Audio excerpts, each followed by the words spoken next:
Hemos llegado al programa número 100 del podcast Salve María con los heraldos del Evangelio. Y no podría ser un programa cualquiera. Hemos venido aquí hasta Saguayo, Michoacán,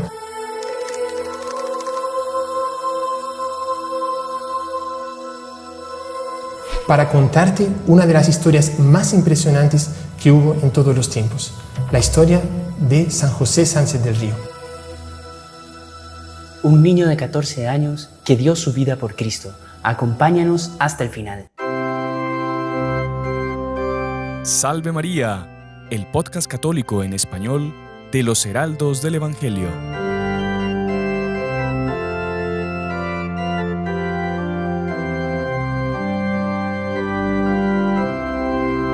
Muy estimados amigos que nos acompañan por nuestro canal de YouTube, por las otras plataformas por las que pueda salir el programa, sean bienvenidos a este episodio especial, episodio número 100 de nuestro podcast Salve María con los heraldos del Evangelio. Como ya se habrán dado cuenta, estamos en un lugar súper especial para nosotros, un lugar lleno de bendición para hacer este episodio conmemorativo número 100, con la alegría de estar aquí en Saguayo, Michoacán, en el lugar donde San José Sánchez del Río pues pasó sus últimos momentos antes de su martirio.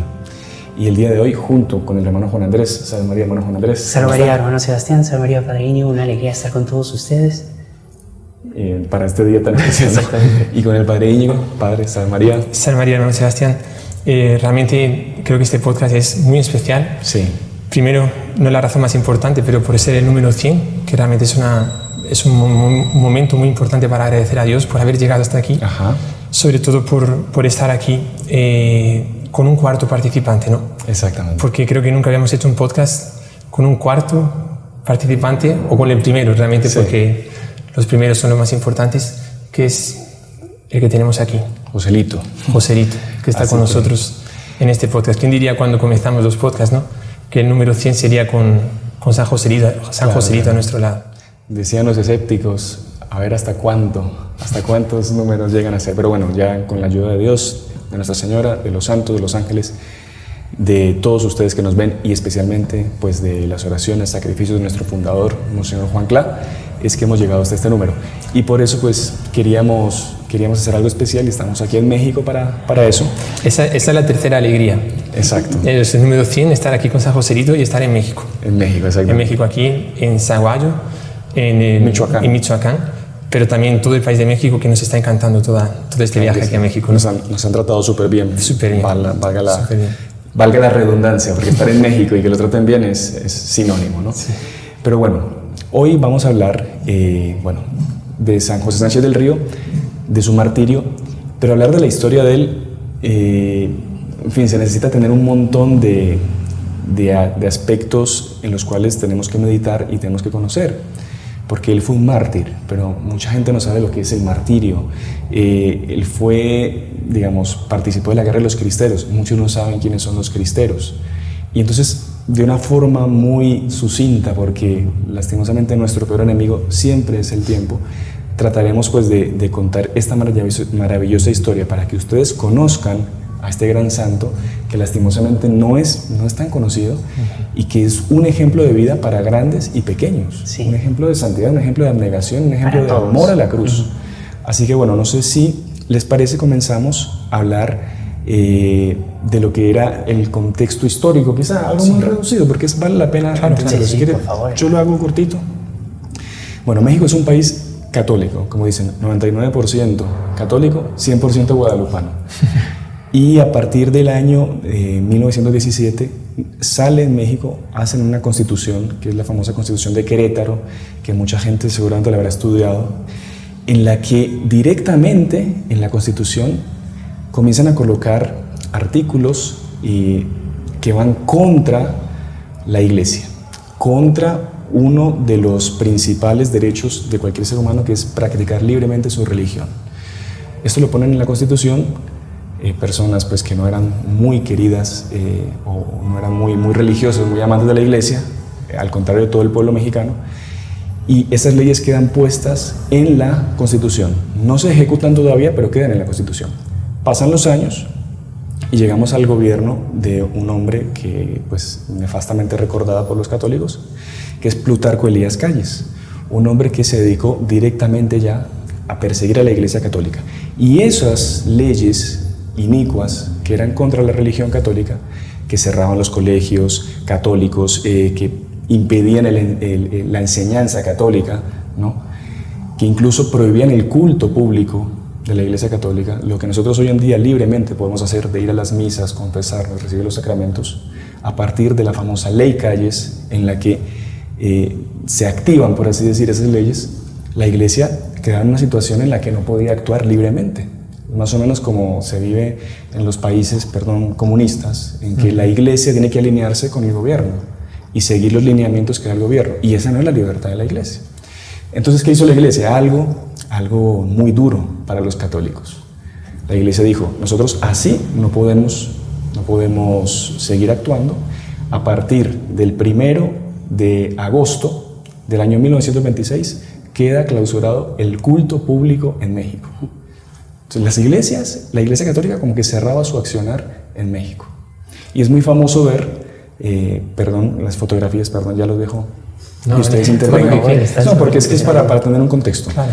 Muy famoso ver los últimos días antes de que se cerrara oficialmente el culto público, las filas enormes de parejas que se querían casar, de niños que sus familias querían bautizar, gente confesándose, gente que estaba alejadísima de la iglesia, viendo que el culto se iba a cerrar, fueron a confesarse porque no se sabía cuándo la iglesia iba a volver a actuar. Y llegó esa fecha, 1 de agosto del 26, se cierran las iglesias y no solo eso, el gobierno mexicano comienza a tomar pose de las propiedades de la iglesia. Incluso ellos mandaron a hacer en las diferentes parroquias como que ¿cómo se dice? Un listado de todas las cosas, eso se llama un inventario. Un inventario de los cálices, de los copones, de los sagrados, las imágenes, y todo eso pasaba a ser propiedad del gobierno. Y además todos los sacerdotes y religiosos extranjeros fueron directamente expulsados.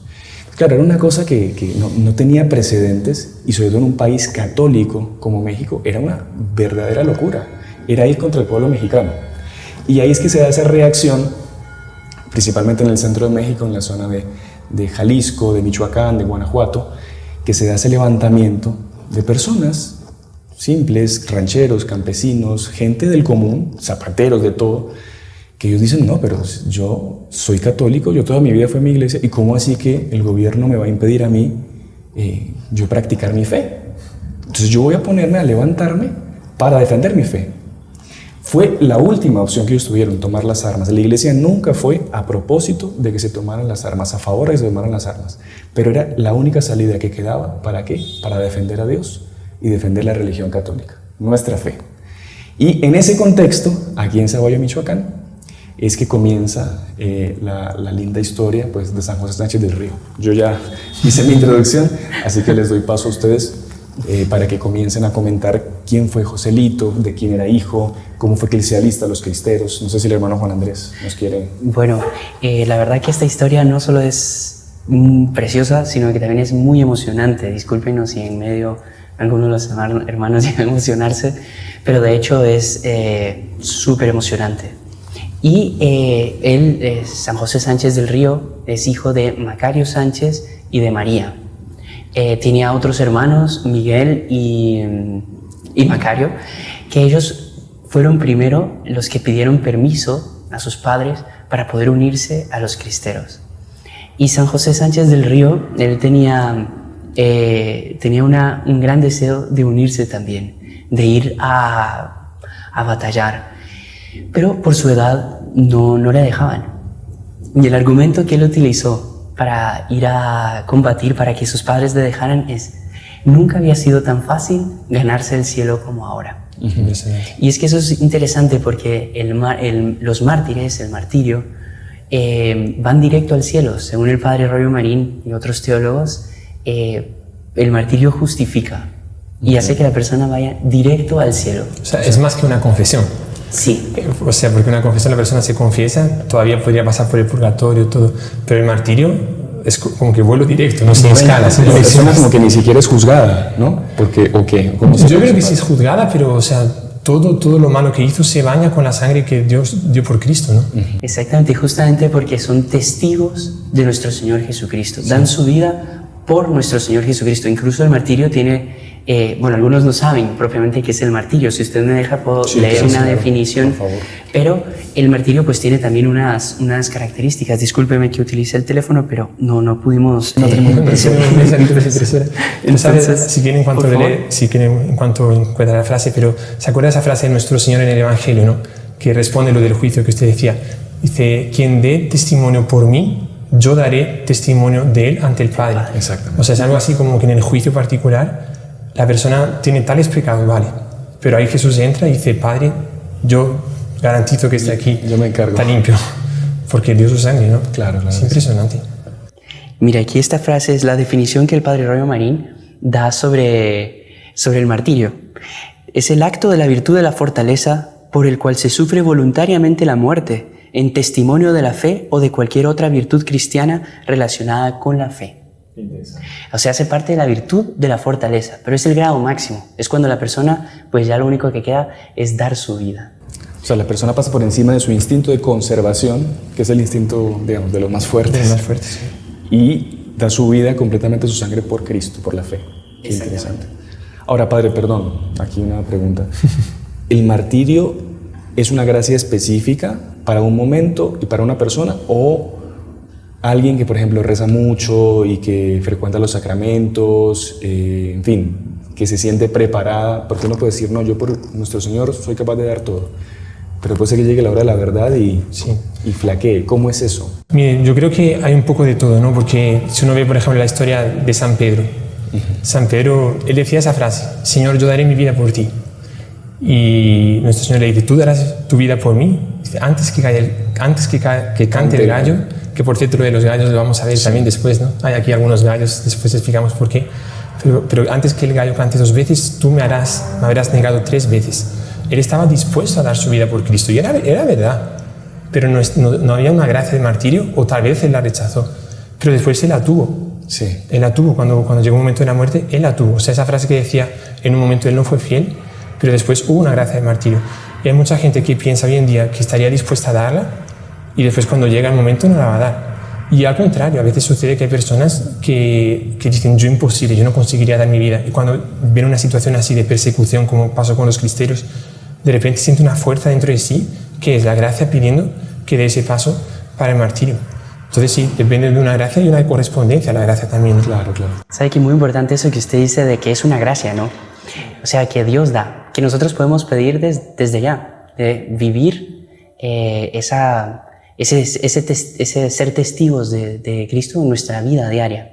Porque hay un detalle súper lindo que el doctor Plinio Correa Oliveira, el maestro de nuestro fundador, él decía que alguien que esté dispuesto a enfrentar a los enemigos de la fe solo es capaz de hacerlo cuando él también enfrenta su peor enemigo, que es uno mismo.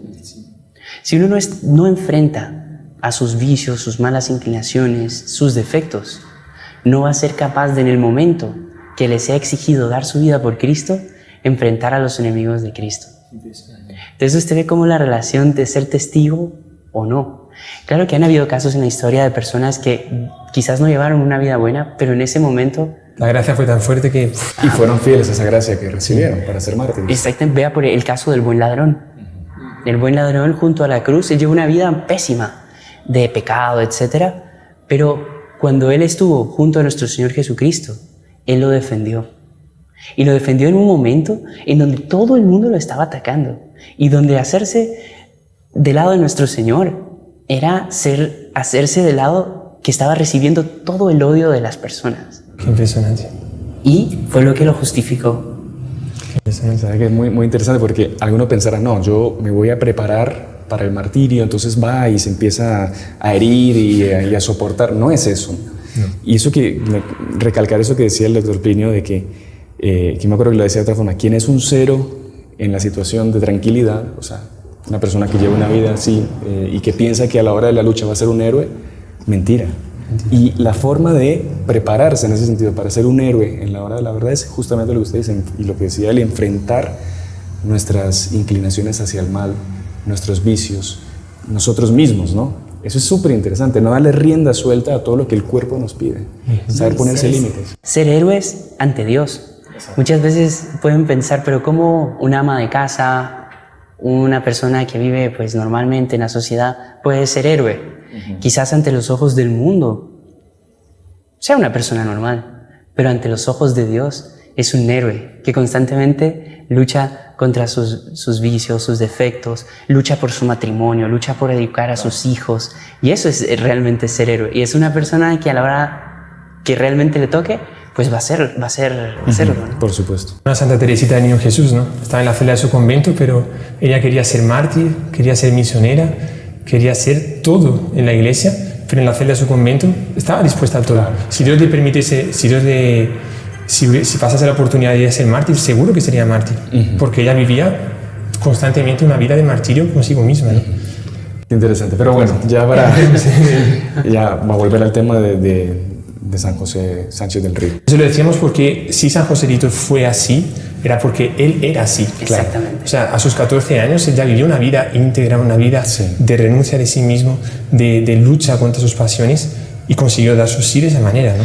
Y después, algo muy bonito, que él tenía muy claro que su ideal de vida era servir a nuestro Señor Jesucristo, incluso renunciando a su propia vida.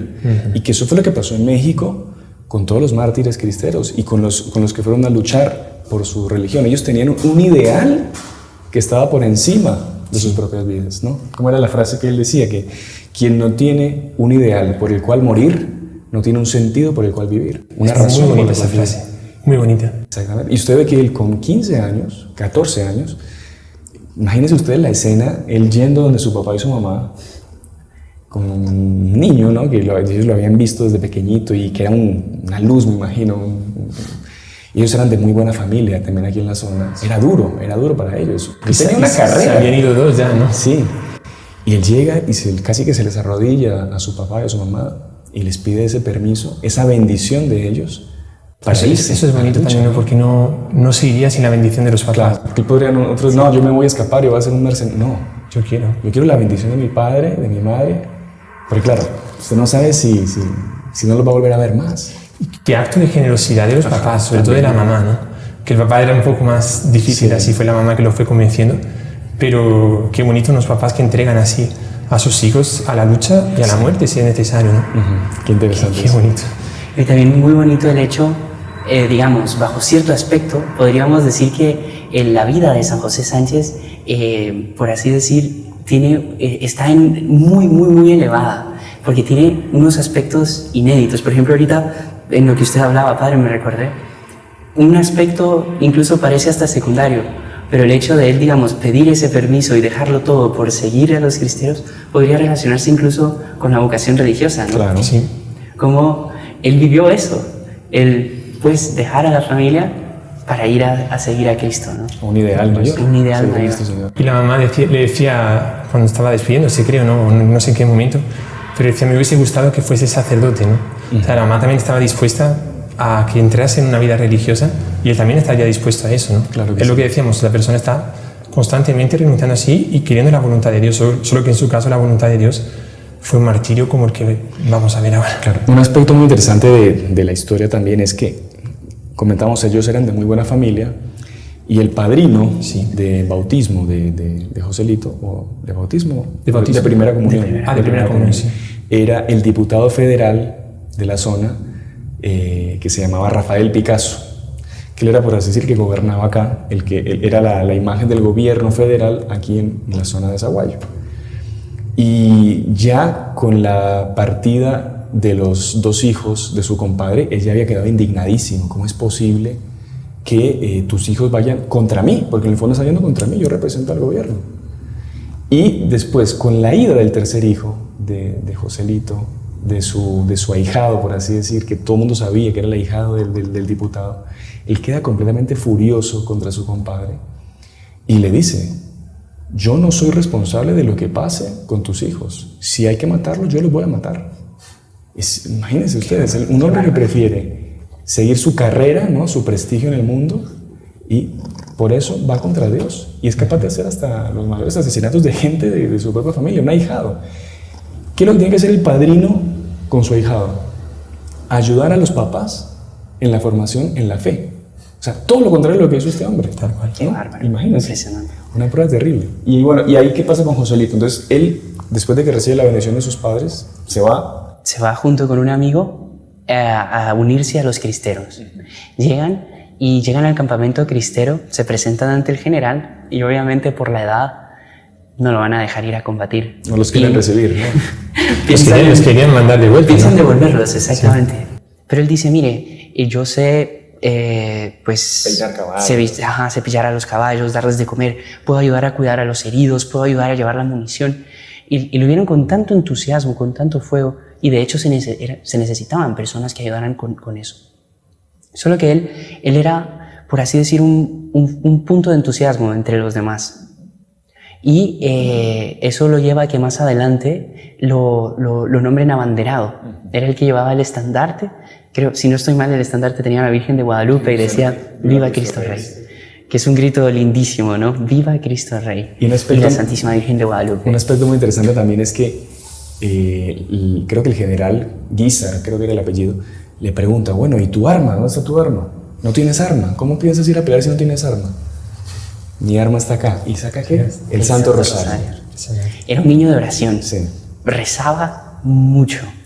Y eso es un ejemplo para todos, grandes y pequeños. Todos tenemos que rezar y rezar en serio, rezar mucho. Y lo que vio el general, bueno, el capitán, ¿no? Era, bueno, no me acuerdo el rango que tenía, pero sobre todo veía una determinación que los propios cristeros no tenían. O sea, que tenían muchos, evidentemente, pero así, por un lado una candura, una inocencia, pero por otro lado también unos ojos de firmeza, de querer dar su vida por Cristo, ¿no? Y las frases que le fue diciendo, porque realmente le quería devolver a Saguayo, ¿no? Y las frases que le fue diciendo le convencieron al capitán de decirle, no, este aquí tiene que quedarse con nosotros, porque Dios lo quiere aquí, o sea. Claro. Pasa que como Joselito también era conocido en la zona, él quiso alistarse con los cristeros de aquí, de Saguayo, pero no lo aceptaron, ¿no? Y él escribía para que lo aceptaran, y no, porque claro, él era el hijo del diputado Picasso. Entonces él se tiene que ir a Cotija, ¿no? Que es otro poblado aquí cerca. El ahijado, ¿no? El ahijado, perdón. Se tiene que ir a Cotija, y que es una población aquí cerca, y ahí sí es que lo reciben, ¿no? Con esa excusa de ayudar en las cosas más prácticas, pues, del campamento, ¿no? Y aquí viene no sé cuánto tiempo tenemos, hermano. Si quiere cuente algo más y porque vamos a la pausa un ratito. Iba a contar cómo fue hecho prisionero. Por favor, ya. Entonces, no sé, porque, claro, si él no estaba propiamente en el combate, ¿cómo fue hecho prisionero? Y aquí quizás es uno de los rasgos también más bonitos de toda la vida de él, ¿no? Que él, en medio de un combate, vio que hirieron al caballo del general. Y el comandante llega hasta... Y él estaba al lado o sea, cerca, ¿no? Porque él era el abanderado, ¿no? Y el cornetero. Y él llega y le dice, mi comandante, usted es más importante en esta guerra que yo. Tome mi caballo y váyase. Y el comandante queda, ¿cómo voy a dejar aquí? Y él hace cuestión, le da el caballo y huye, prácticamente. Y el comandante se ha obligado a agarrar el caballo de Joselito y huir. Y dejarlo ahí. Y ahí viene una frase súper linda del Evangelio, ¿no? Que no hay mayor... no hay amor más grande que aquel que da la vida por sus amigos. Parece que, digamos, que fuese la frase que ellos estaban hablando en el camino, ¿no? Que San Joselito le estaba diciendo al capitán esa frase justo poco antes de ese enfrentamiento. Le estaba diciendo que nadie tiene amor más grande que el que da la vida por sus amigos. Y el capitán le dijo, pero eso es muy difícil hacerlo, ¿no? Eso es muy fácil decirlo, pero muy difícil hacerlo. Y pocos instantes después, San Joselito lo estaba haciendo, estaba dando la vida por sus amigos. Porque se salvó el otro, ¿no? El capitán. Y él se quedó, bueno, lo va a contar usted ahora, pero ¿qué pasó con él? Y muy interesante porque Joselito, San José Sánchez del Río, la cumple esta frase de dos maneras. Primero, en el lado horizontal, digamos, con alguien, con otra persona. Con otro humano, exactamente. Exactamente. Y la cumple en el lado vertical, si podemos formar una cruz ya, con el lado horizontal y el lado vertical, con nuestro Señor Jesucristo, dando su vida por nuestro Señor Jesucristo. Me acuerdo que el hermano Sebastián nos comentaba en el carro que, de hecho, la mejor forma de probar que uno tiene amor a Dios es demostrarlo con los demás, ¿no? Claro, sí. Porque uno puede decir, no, yo a Dios lo amo, yo por Dios doy todo, pero al hermano que está ahí al lado, sufriendo, necesitando algo, usted lo desprecia, lo maltrata o en fin, no le ayuda. Eso no es amor a Dios. Usted está siendo un egoísta y está siendo mentiroso, porque si usted no ama a su hermano, ¿no? Sobre todo un hermano en la fe, usted nunca va a amar a Dios. Es los dos mandamientos principales, ¿no? Que dice nuestro Señor: amar a Dios sobre todas las cosas, al prójimo como a sí mismo. Exactamente. El resto de los mandamientos tiene que estar contenido en ese segundo mandamiento del amar a su hermano, ¿no? Y para terminar entonces, el comandante sale con el caballo Joselito, él queda ahí y ahí llegan los federales. Los federales y lo toman prisionero. Claro, la idea era fusilarlo inmediatamente, pero cuando ven tanto valor, dicen no, tenemos que llevarlo a donde el comandante para ver qué hacer con él. No era un niño común, ¿no? Exactamente. Y ya lo ponen preso con otro niño, ¿no? Otro niño que se llamaba Lorenzo. Y ahí los llevan presos ahí a Cotija. Y bueno, y eso lo contamos ya en la segunda parte, que es todo el desenlace de cómo es su juicio, todas las cartas que él escribió pues a su madre, a sus tías, y el desenlace pues glorioso y doloroso de lo que fue su martirio. Así que bueno, ya regresamos, vamos a hacer la pausa ahorita, rapidito se nos fue el programa, y ya regresamos con la segunda parte de este especial número 100 sobre la vida de San José Sánchez del Río. Oiga, hermano Juan Andrés, está muy bueno el podcast, pero quisiese saber más sobre San Joselito. ¿Cómo puedo hacer? Hermano José, no se preocupe, estamos por sacar un nuevo video, que será un documental sobre la vida de San José Sánchez del Río. Le vamos a dejar aquí abajo, en la descripción de este video, un enlace para que pueda descubrirlo. ¡Salve María!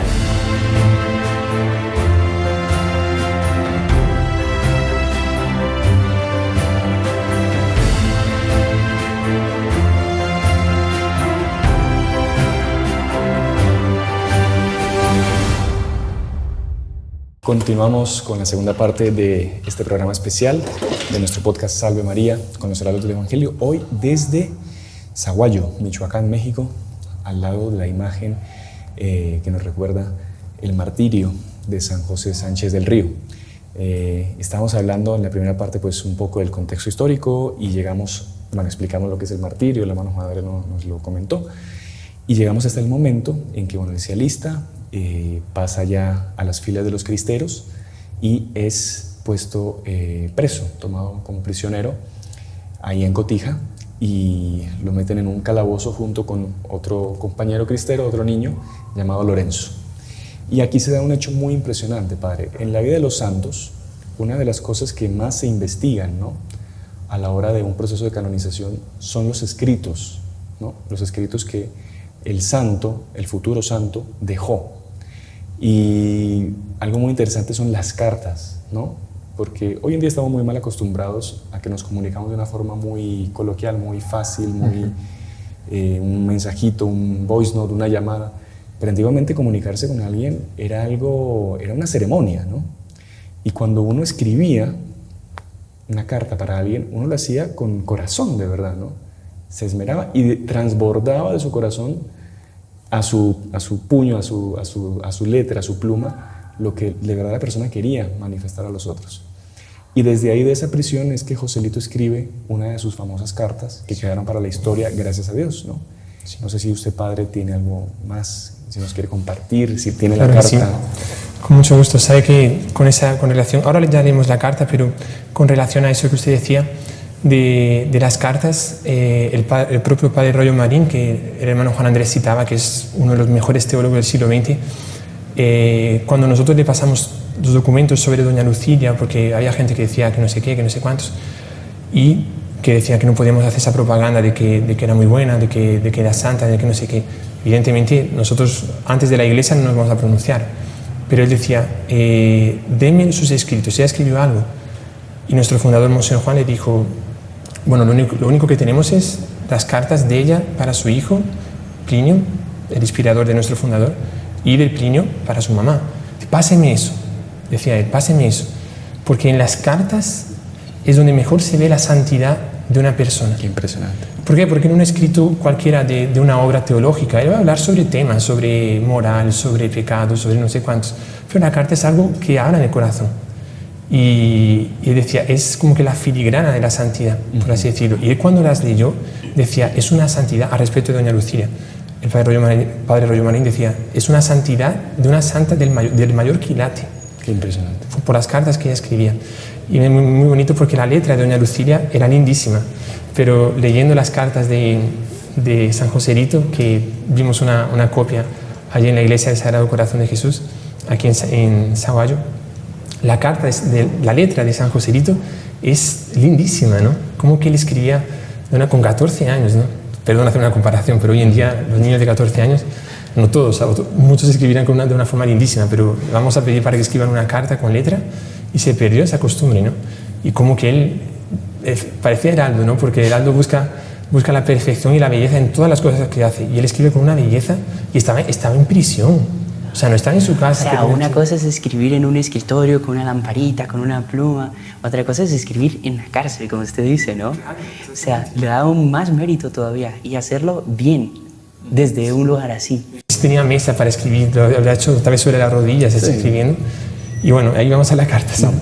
Pero dice así, Cotija, desde Calabozo, ¿no? Donde estaba con su amigo Lorenzo, Cotija, lunes 6 de febrero de 1928. Le escribe a su mamá. Mi querida mamá, fui hecho prisionero en combate este día. Creo en los momentos actuales que voy a morir. Pero nada importa, mamá. Resígnate a la voluntad de Dios. Yo muero muy contento porque muero en la raya al lado de nuestro Señor. No te apures por mi muerte, que es lo que me mortifica. Antes, diles a mis otros hermanos que sigan el ejemplo del más chico. Y tú, haz la voluntad de Dios. Ten valor y mándame la bendición juntamente con la de mi Padre. Salúdame a todos por última vez, y tú recibe por último el corazón de tu Hijo, que tanto te quiere y verte antes de morir deseaba. José Sánchez del Río. Es emocionante. La escena de la mamá recibiendo esa carta, ¿no? De su hijo, un santito, ¿sí? Un santazo, mejor dicho, puesto prisionero, y lo que a él dice que más le aflige no es la muerte, sino el sufrimiento de su madre. O sea, él ya está completamente entregado y sabe cuál es su misión, pero no quiere ver a su madre sufrir. Ahí se ve una vez más eso de la amistad, ¿no? Ajá. Sí, Jesús estaba por dar su vida, ya la dio por su amigo, y preocupado por dejar triste a su mamá, más preocupado por los demás que por sí mismo. Exactamente. Claro, porque él tenía esa certeza de que él dando su sangre, él iba a cumplir a lo que él había sido creado, que era el cielo. Todos nosotros nacimos para el cielo. Nadie nació para realizar su vida acá. Pero el mundo a veces nos desvía, nos desenfoca de ese objetivo que es el cielo. Y uno tener así una conciencia de eso como Joselito sería maravilloso, ¿no?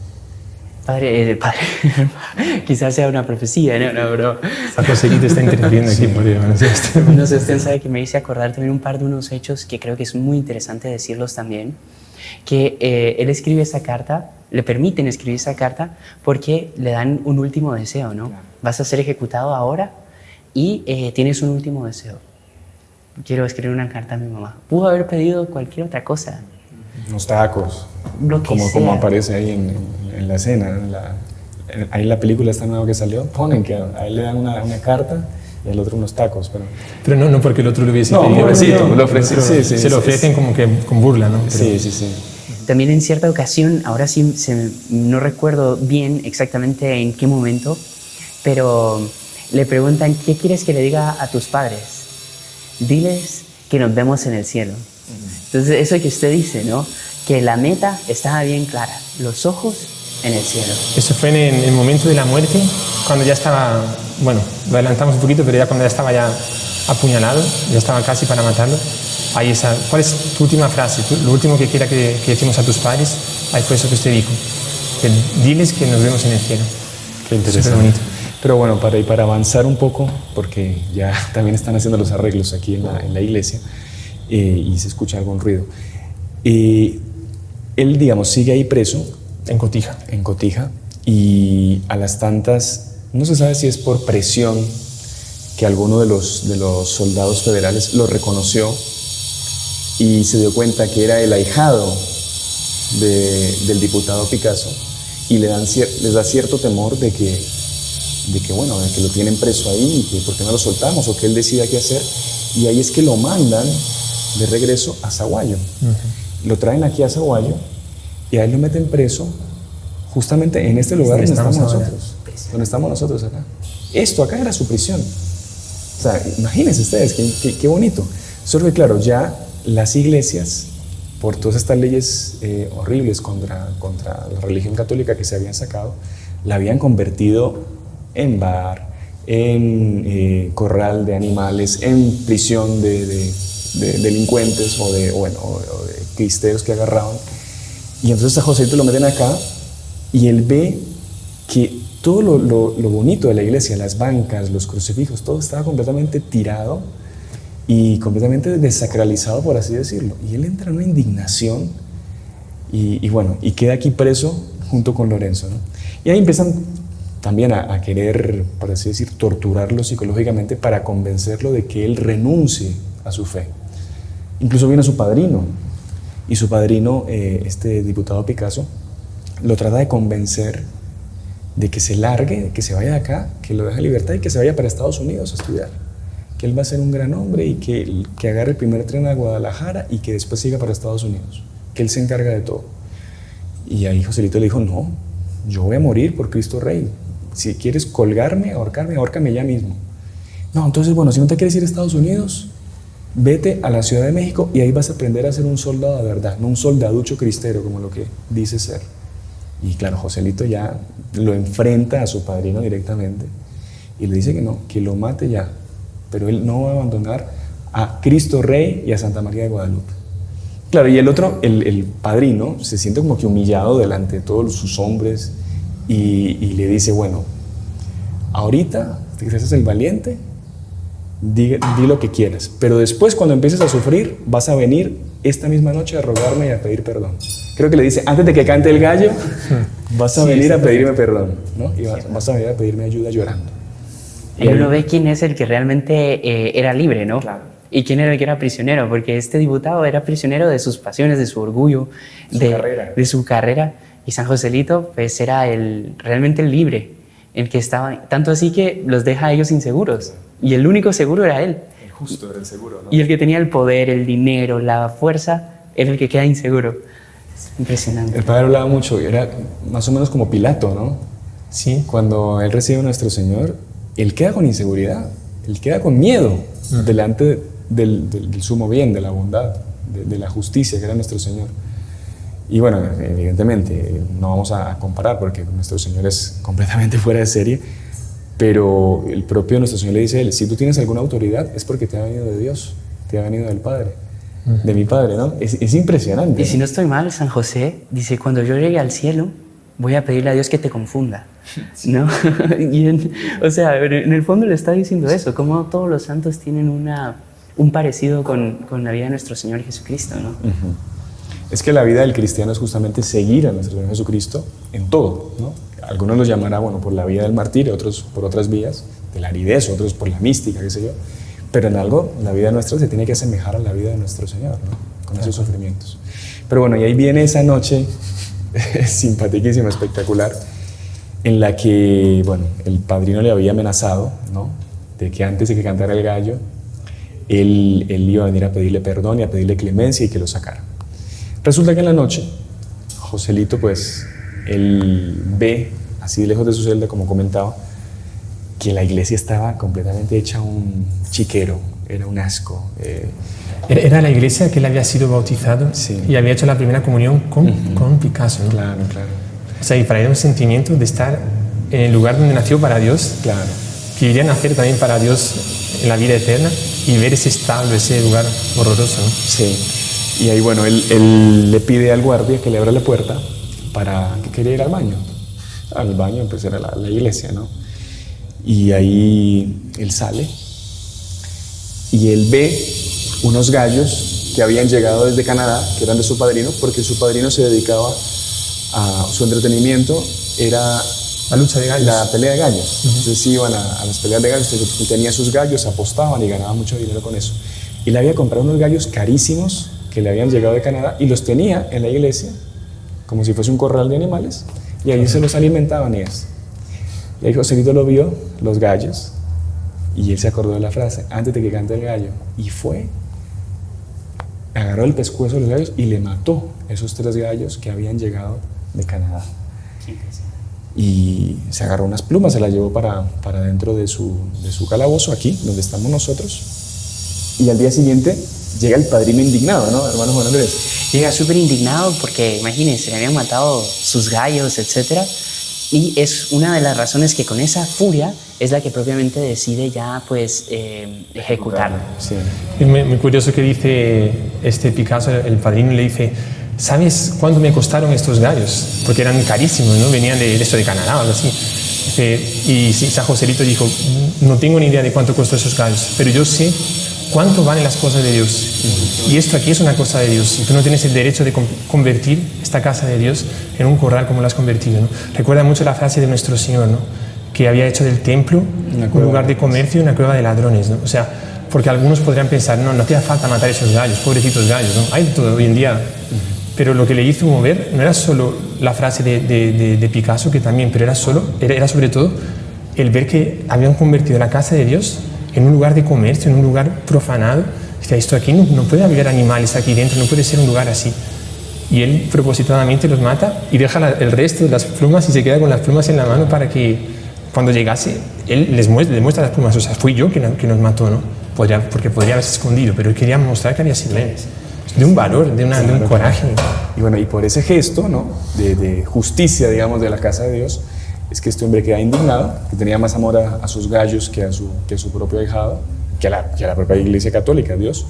Y ahí es que, indignadísimo, lo manda a matar, ¿no? Lo manda a colgar junto con Lorenzo, ¿no?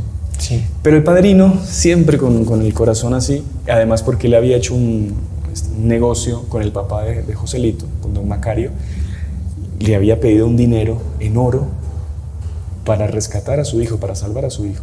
Un sinvergüenza, lo iba a matar igual, pero quería igual robarle el dinero, ¿no? Al papá de Joselito. Entonces él trata de hacer una última oportunidad ya para que Joselito se arrepienta, y es que manda primero a colgar a Lorenzo, ¿no?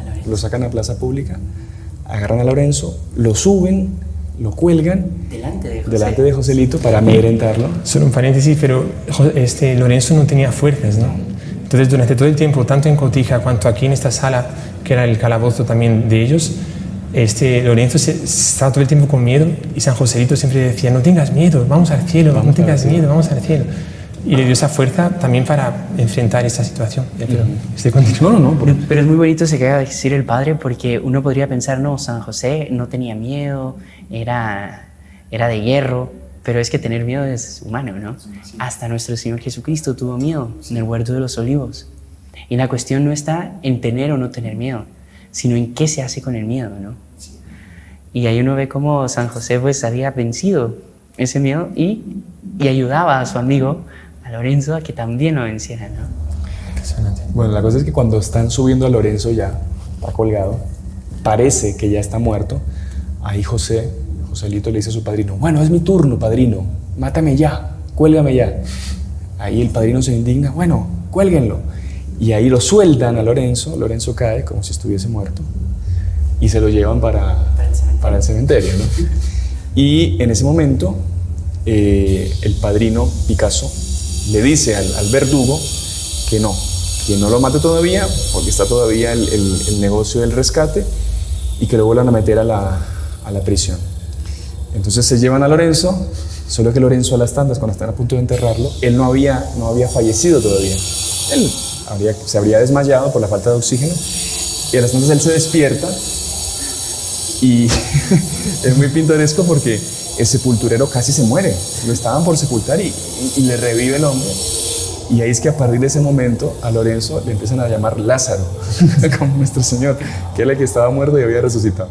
Bueno, ahí cerramos el paréntesis. Y bueno, Joselito vuelve a la prisión, tratan nuevamente de convencerlo a las malas de que renuncie a su fe, y ahí, cuando ya el padrino se da cuenta que no van a conseguir, está indignadísimo contra él, ahí es que lo manda a torturar.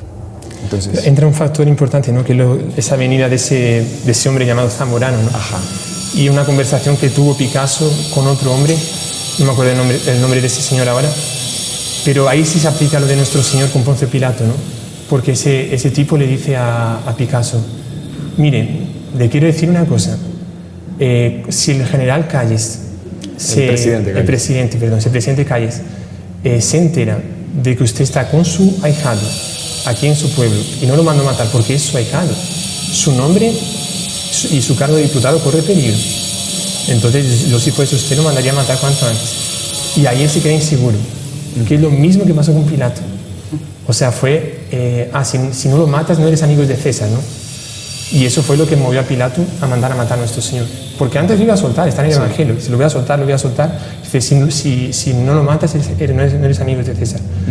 A él se queda con ese miedo, nuevamente lo que decía el hermano Juan Andrés, de que el seguro, el firme, era el justo. Y los que eran malos, que parecían que tenían el poder, firmes y no sé qué, estaban súper inseguros, ¿no? Y ahí sí, por causa de ese miedo, lo manda a matar, ¿no? Apenas, perdón que interrumpa, pero apenas como para que nos dé chance de poder contar todo, San José Sánchez del Río, en esa misma noche, se nota muchísimo la astucia que él tenía también. Porque le dan otra vez, nuevamente, un último deseo. Y pide una carta, solo que esta vez pide para escribirle a sus tías. Por dos motivos. Primero, porque no tenía valor de escribirle a su mamá nuevamente. Y segundo, porque sabía que su mamá no estaba. Le habían dicho que había ido a Guadalajara. Entonces no le iban a permitir, no, si tu mamá no está, no puedes escribir la carta. Entonces la escribe a sus tías. Y la verdad que valdría mucho la pena leerla, porque él de una forma velada pide que le traigan la comunión. ¿Quiere que la lea? Sí, por favor. Sí. Creo que vale la pena, padre. Sí. Dice así, Saguayo, 10 de febrero de 1928. Es el propio día de su muerte, ¿no? No, el día anterior. ¿Muere el 11 o no? ¿O muere el 10? No, muere el 10. Muere el 10. Creo que él escribe por la mañana. Sí. Ya, sí. Y ahí las tías van por la tarde. Antes del y él va a morir por la noche. Uy, perdón, que se cerró aquí. Señora María Sánchez de Olmedo. Muy querida tía, estoy sentenciado a muerte. A las 8:30 se llegará el momento que tanto he deseado. Te doy las gracias de todos los favores que me hiciste, tú y Magdalena. No me encuentro capaz de escribir a mi mamá. Tú, si me haces el favor, escribe también a María. Dile a Magdalena que conseguí con el teniente que me permitiera verla por último. Yo creo que no se me negará a venir. Salúdame a todos y tú recibe como siempre y por último el corazón de tu sobrino que mucho te quiere y verte desea.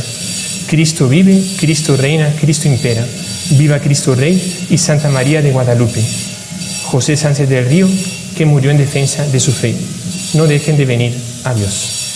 Claro. Él ahí le está implorando a su tía, que era religiosa, creo, ¿no? ¿Era religiosa? No. Para algún tipo de ministra o algo así, que le trajese la comunión. Sí. Como él ya sabía. Con esta frase aquí, ¿no? Dile a Magdalena que conseguí con el teniente que me permitiera verla por última vez y ella no se negará a verme. Y también no dejen de venir. Adiós. Es una forma de rogándoles que por favor le vengan a traer la comunión. Sí. Y ahí la tía se da cuenta del mensaje que hay entre líneas. Y entre los alimentos que preparan como para traerle a Joselito, ¿no? En la cena, antes de su última noche, ¿no? En medio pues meten la hostia, la Sagrada Eucaristía, y llegando al calabozo, hay un mesón que estaba él escondido. Hoy en día es una venta de telas que se conserva el lugar. Y Joselito puede comulgar, puede recibir a nuestro Señor por última vez. Y después de recibir la comunión, el cuerpo de Cristo, ¿no? Se despide de sus tías. Comienza el toque de queda y ahí es que comienza su martirio en sí, porque nuevamente con golpes, con injurias, con amenazas tratan de amedrentarlo para que él renuncie a su fe, y él solo con decir viva el gobierno él estaría libre. Viva el gobierno, muera Cristo Rey, o muera Cristo, Cristo Rey. Y como él se niega, evidentemente pasan a la parte pues más dolorosa de su martirio, que es que lo amarran en una mesa, ¿no?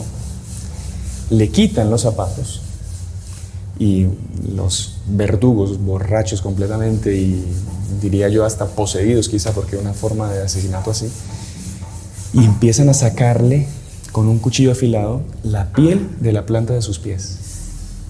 Y él a cada sufrimiento él va gritando más fuerte: viva Cristo Rey, viva Cristo Rey, viva Santa María de Guadalupe, viva Cristo Rey. O sea que es, como decíamos al inicio, una gracia del martirio que entra en ese momento, que claro, la persona sufre igual, pero que Dios está con él y lo va a acompañar hasta el final. Entonces imagínense la escena. O sea, usted una vez se corta un poquito y hace un escándalo, se queja, se pone no sé cuántas. Él con cuchillo fueron sacándole la piel y le dejan sus plantas de los pies en carne viva, aparte de los golpes que le habrían dado.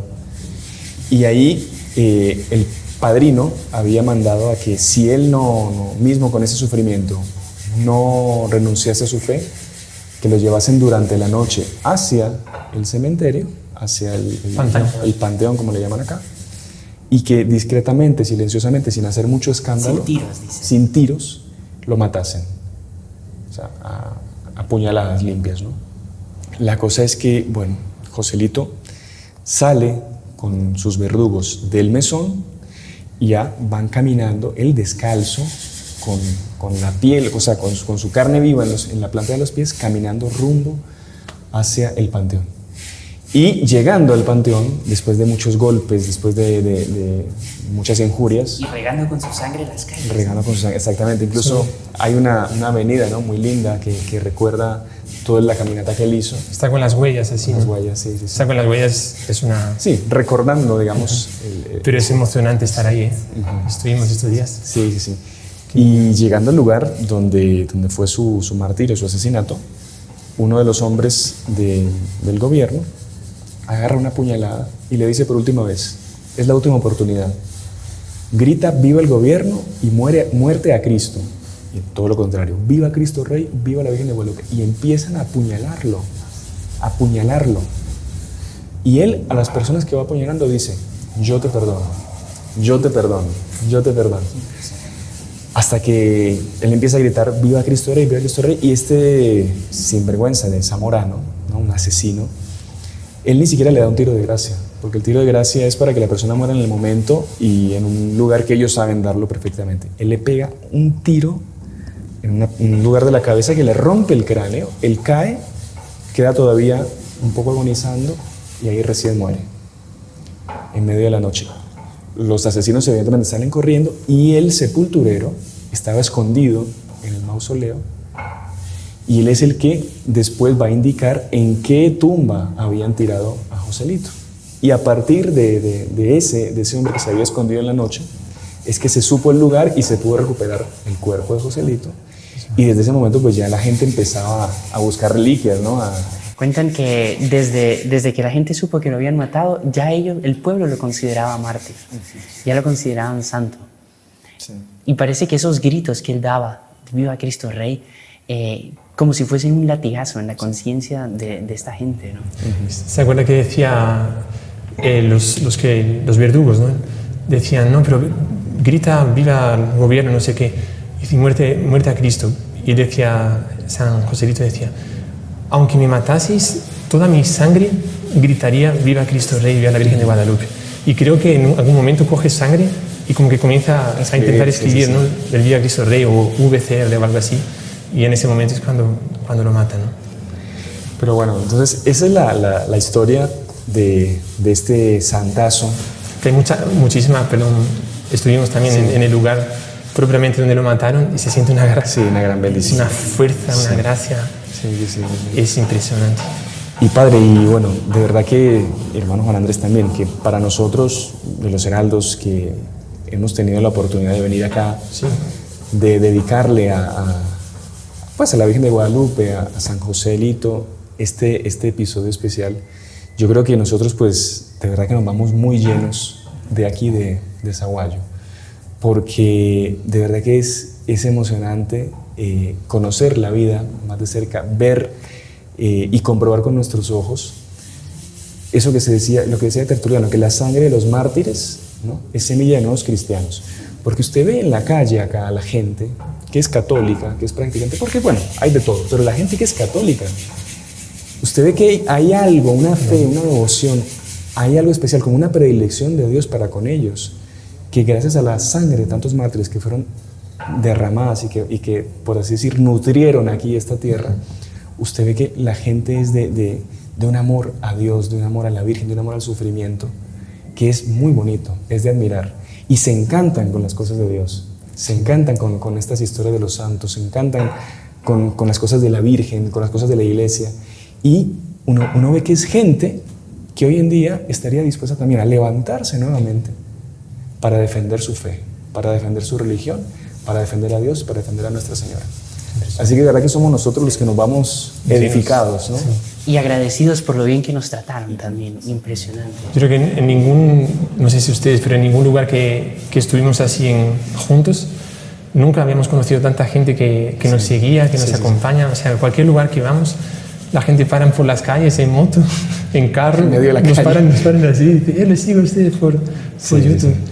Y bueno, pues eso por el gusto que ellos tienen de las cosas de Dios. Exactamente, no es porque seamos nosotros. No, claro, es por las cosas de Dios. Porque nosotros simplemente tratamos de transmitirles a ellos la doctrina de la iglesia, pues de una forma quizá amena, agradable.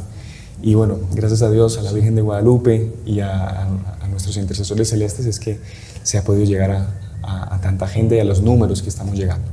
Y quería hacer aquí también una mención especial al sacerdote de aquí de la parroquia de Santiago Apóstol, al Padre Armando, que tan generosamente pues, nos ha dado el espacio, nos ha autorizado a que podamos grabar aquí delante de esta imagen de San José, en el lugar donde él estuvo prisionero, este episodio especial. Así que a él le agradecemos muchísimo, que Dios le bendiga, que San Joselito también lo proteja mucho, y les incentivamos a todos los que nos están acompañando a que conozcan el proyecto que ellos también tienen de hacer un santuario a San José Sánchez del Río. Lo están ya desarrollando, ejecutando, y vamos a dejar la información también en la descripción del video para las personas que quieran donar, quieran apoyar también esta construcción. Padre, yo creo que estamos listos ya con este programa especial. Esperamos que haya sido del gusto de todos. Nosotros lo disfrutamos mucho, la verdad. Y bueno, no sé si quiere decir algo más antes de la bendición. Es decir, que estos días, todos que hemos pasado aquí, en todos los lugares que estuvimos, sea aquí en la parroquia de Santiago, en esta capilla o junto a los restos mortales, ¿no? Que se siente también una fuerza que están aquí también en la parroquia de Santiago, sino en las catacumbas también, en la parroquia Sagrado Corazón de Jesús también, en el lugar donde estuvo 50 años, estuvo enterrado ahí 50 años, se siente una fuerza, una gracia, o desde lo alto de ese, ¿cómo se llama ese monumento? De Cristo Rey, el monumento Cristo Rey, que es en lo alto de la ciudad, está una imagen de nuestro Señor con los brazos abiertos. Se dieron una especie de designio de Dios sobre este pueblo, sobre esta región, de este estado de Michoacán, todo México, de ese cumplimiento de esa vocación tan alta, ¿no? Que es dar su testimonio por Cristo. Entonces nosotros prometerles que vamos a rezar muy especialmente por todos los mexicanos, por todo el mundo, evidentemente, todos los que nos asisten, no queremos excluir a nadie, pero de forma especial que estamos aquí, pues rezar por todos y cada uno para que, como San José Sánchez del Río, puedan dar su testimonio en cada momento de sus vidas, dando su sangre, dando su vida, dando su amor por los amigos. Fenomenal, Padre. Y ustedes son nuestros amigos, también nosotros queremos dar nuestra vida. Que cumplan su vocación de héroes por nuestro Señor, ¿no? Porque delante de Dios no hay héroes anónimos. Exactamente. Bueno, Padre. Bueno, damos una bendición especial. El Señor esté con ustedes y con tu espíritu. Por intercesión de la Virgen de Guadalupe y muy especialmente de San Joselito, y la bendición de Dios Todopoderoso, Padre, Hijo y Espíritu Santo, descienda sobre cada uno de ustedes y sus familias, y esa bendición permanezca para siempre. Amén. Salve María. Salve María.